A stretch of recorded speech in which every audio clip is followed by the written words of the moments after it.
வணக்க மக்களே! நாம இன்னைக்கு திருவாலங்காட்டு செப்பேட்டுடைய வடமொழி பகுதிய பார்க்க போறோம். ஏற்கனவே 4 இது போட்டுட்டோம். இது 5ஆம் பகுதியா இருக்கட்டும். இப்ப இது 6வது வடமொழி செய்யுள். "சகல ஜலதி விசிமேகலா லங்ருதாயா பதிர் அவனி யுவத்வாஸ் தத்தனுஜோ விகுஷி நமதகில நிருபேந்திர விருதா மௌலி பிரபாவிக விருசத்த சரணோப்ஜோ விர்ய வானாவி ராசிதஹ." நான் ஏற்கனவே ஒரு 4 காணொளி போட்டிருக்கேன். அதில் போன காணொளியில் பார்த்தீங்கன்னா 1லேருந்து 5 வரைக்கும் உள்ள செய்யுளுடைய பாடல் ஸ்லோகத்தையும் அதே மாதிரி பொருளையும் சொல்லியிருப்பேன். அதுக்குண்டான லிங்கை டிஸ்கிரிப்ஷனில் கொடுத்துருக்கேன், பாருங்கள். இப்போ அதனுடைய பொருளை பார்ப்போம். இக்ஷ்வாகு போன 5ஆம் செய்யுளில் இக்ஷ்வாகுவை பற்றி சொல்லியிருப்பேன். அவருடைய மகன் பேர் விகுஷி. அந்த விகுஷி பிறக்கிறாரு. அதாவது கடல் அலைகளை இடையணியாக கொண்ட இடையணின்னு அந்த இடுப்புக்கு கீழே அணிகிற இதை தான் சொல்லுவாங்க. கொண்ட புவி மடந்தியின் கணவராக இவர் திகழ்ந்தார். இதெல்லாம் புகழ்கிறதுக்காக சொல்லப்படுறது. இந்திரன் போன்றோரின் கூட்டம் இவர் பாதத்தில் வீழ்ந்து வணங்க அக்கூட்டத்தாருடைய மகுடங்களின் ஒளியால் அவர் திருவடி தாமரைகள் ஒளிந்தன. இதில் நீங்கள் ஓமையை பார்க்குறத விட்டுட்டு ஓமையும் பாருங்கள். ஆனால் இதில் நம்ம முக்கியமாக பார்க்க வேண்டியதுன்னா அவங்க எந்தெந்த மன்னர்களை குறிப்பிடுறாங்க அப்படிங்கிறது தான் சொல்கிறாங்க. ஆனால் ஒரு சாரார் என்ன சொல்கிறாங்கன்னா, இந்த வடமொழி பகுதி ஒரு கற்பனை மிகுந்தது அப்படின்னு சொல்கிறாங்க. எனக்கு அப்படி தான் தோணுது. அடுத்து 7வது, தஸ்யாஜனி பிரதித விக்ரம சௌரிய ராசி நாம்னா புரஞ்சய இதி ஷிதி.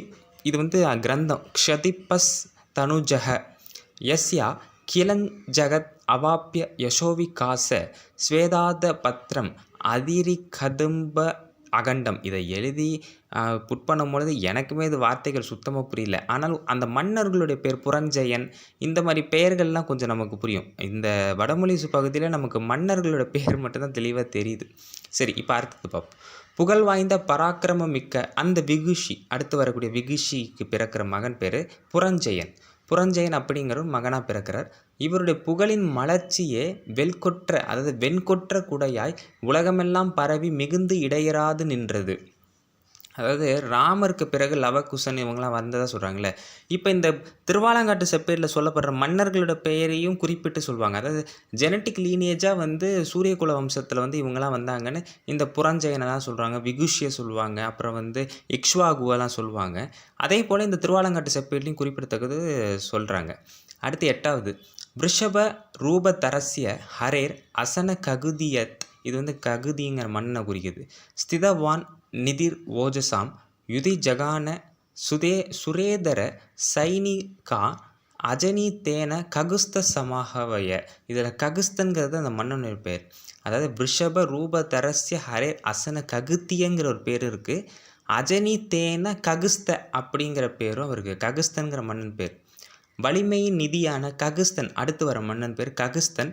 இவர் யாருன்னா எருது வடிவெடுத்தார். அதாவது இந்திரன் ஏதோ ஒரு முறை எருது வடிவெடுத்தாராம். அந்த எருது வடிவெடுத்த இந்திரனின் திமிழில் அமர்ந்து போரில் அரக்கர்களின் படையை வென்றார் அப்படின்னு குறிப்பிட்றாங்க. அதனால தான் அவர் பேர் ககுஸ்தன் அப்படின்னு சொல்கிறாங்க. ககுன்னா திமிழின் மேலே அமர்ந்தவர்னு அர்த்தமா. அதனால் அவர் பேர் ககுஸ்தன் சொல்கிறாங்க. இது உண்மையா பொய்யாங்கிறதா அதுக்கு அடுத்து. ஆனால் திருவாலங்காட்டு செப்பேடை பொறுத்த வரைக்கும் இந்த வடமொழி பகுதி பின்னால் இயற்றப்பட்டது. அதாவது ராஜேந்திர சோழனுக்கு பிறகு இயற்றப்பட்டதுங்கிற ஒரு கருத்து இன்னும் வரைக்கும் இருக்குது. அது சொல்லப்பட்டாலும் கூட இதில் குறிப்பிடத்தக்க விஷயங்களும் நம்ம பார்க்க வேண்டியது இருக்குது. அதனால தான் இதை நான் படித்து காட்டுறேன். இப்போ அடுத்து வாங்க பார்ப்போம்.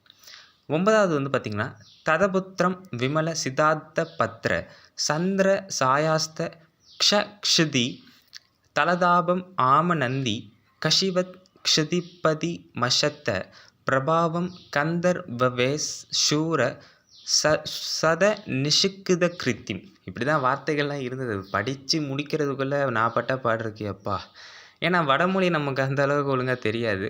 சில எழுத்துக்கள் அதை தமிழ் மொழியிலேருந்து தான் இது எடுக்கப்படுது. அதுதான் நமக்கு தெளிவான விஷயம். அந்த மொழி இல்லைன்னா இதெல்லாம் ஒன்றும் கிடையாது.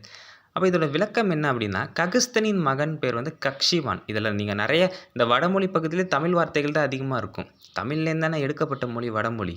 காக்சிவதன் என்னும் அரசர் பிறந்தாராம். அவர் புகழ் தேவர்களின் இல்லங்களில் கந்தர்வர்கள்ங்கிறது ஒரு மிகப்பெரிய ஒரு கூட்டம், கந்தர்வர்களால் இசைக்கப்பட்டதாம்.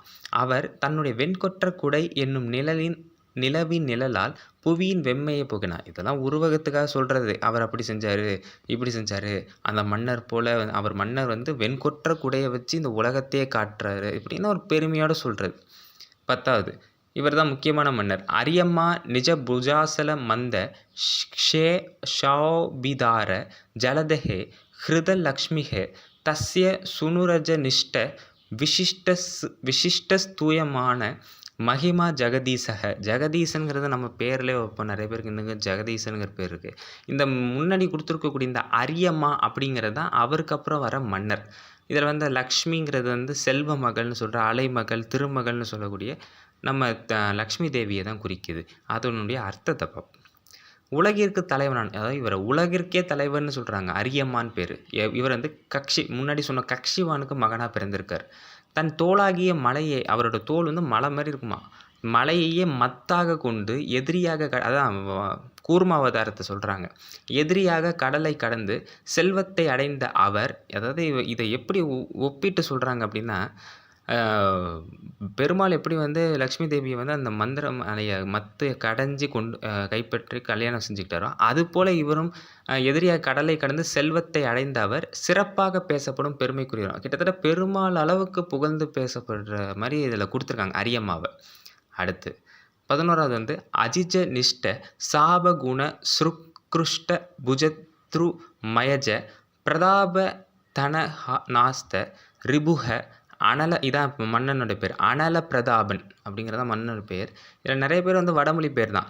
அனல பிரதாப இதி தஸ்ய குலே நிருபதிக பிரதீத மகிமா ஜெகதி. மகிமாங்கிறது பெண்ணை குறிக்கும். மகிமா ஜெகதி அப்படின்னு கொடுத்துருக்காங்க. இதில் வந்து இந்த சாபகுண இந்த மாதிரி வார்த்தைகள் மட்டும் தான் கொஞ்சம் நமக்கு தெளிவாக புரியுது. மன்னனோட பேர் அனல பிரதாபன். இப்போ நம்ம அர்த்தத்தை பார்ப்போம். அடுத்த அக்குலத்தில் வந்து பிறக்கிறவர் அனல பிரதாபன். அந்த மன்னர் தோன்றாரு. எல்லாராலும் அறியப்பட்ட பெருமையை உடைய அவர் தன் வில் நாணால், வில்லோட நாண் இருக்குது பார்த்தீங்களா, அந்த நம்ம நாண் அப்படி இது பண்ணுவோம்ல, உராயப்பட்ட தோளாகிய மரத்திலிருந்து தோன்றிய நெருப்பால், அதாவது அந்த நாணை வந்து மரத்தில் இப்படி தேய்க்கும் பொழுது ஒரு உராய்க்கும் போது ஒரு நெருப்பு வருது பார்த்தீங்களா, அந்த நெருப்பை வச்சு எதிரிகளை அழிச்சாராம். அது அழிச்சாரா இல்லையாங்கிறதெல்லாம் நமக்கு தெரியல. ஆனால் நான் உருவகப்படுத்துறதுல கொஞ்சம் இந்த மாதிரி கொஞ்சம் மன்னனை சொன்னால் தானே அது வந்து ஏற்றுப்பாங்க.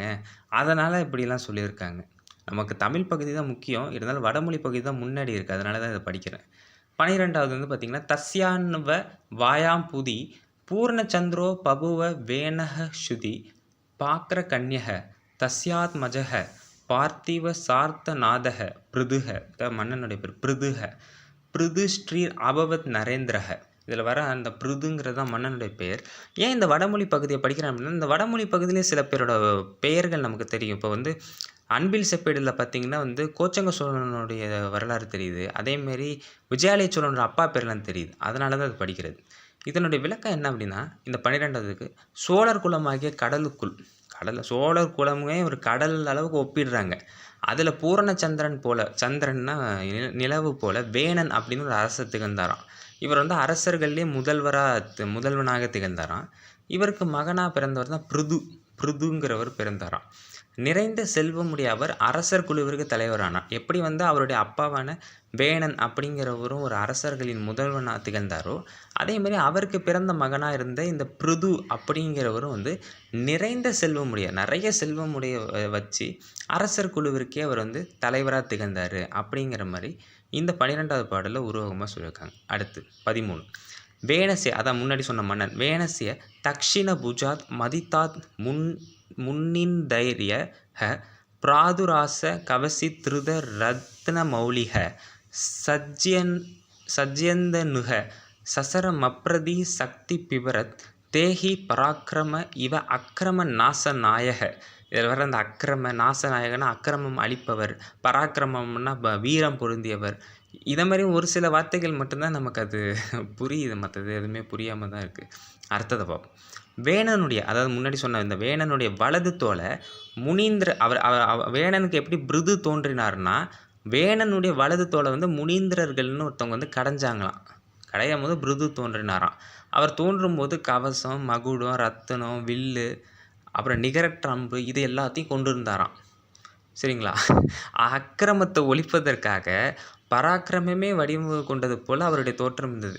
எனக்கு தெரிஞ்சு இந்த மாதிரி ஓமைகள்லாம் அவங்க வடமொழி ஆசிரியர்கள் பின்னால் இந்த ஸ்லோகங்களை எழுதினவர் நாராயணகவி. நான் ஏற்கனவே உள்ள காணொலியில் சொல்லியிருப்பேன். நாராயணகவி அவரோட பேர். அவரோட உருவகமாக கூட இருக்கலாம். இல்லை காலந்தொட்டு அவருடைய முன்னோர்கள் சொல்லிக் கொடுத்ததை வச்சு அவர் எழுதியிருக்கலாம்.